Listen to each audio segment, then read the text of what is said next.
So ito na nga po mga kapatid, ang sitwasyon dito po sa amin sa may Binakayang Cavite. Nakikita nyo po, lubog po ang mga kabahayan at ang iba nga po, ito naglalakad na dahil medyo bibili rin po ng kanilang makakain. Katulad ko rin po dahil ako nga po ay bibili rin po ng pagkain namin. Dahil kahit lubog naman po na ang nambaha, ang ating lugar, ang aming bahay, kailangan din po rin natin kumain. At ayun, nakikita nyo po mga kapatid, may rescuer nga pong nakikita kayo dahil galing po yan sa may Magalawin dahil doon po may rescue sila.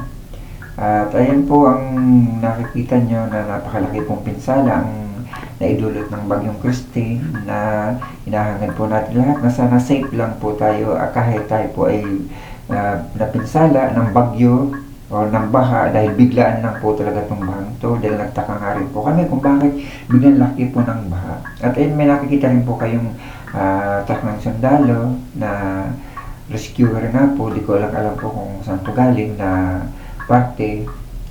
At sana nga po safe tayo lahat at maingatan po tayo lahat at wala mang kung anong mangyaring masamang mangyari sa ating lahat dahil ito nga po tulad ng aking sinabi, marami pong nasayang na mga ari-arian na dahil nalubog nga po tayo sa baha ang part ng Cavite. At dito ko na po tatapusin ang aking vlog sa umagang ito. Bye bye, God bless.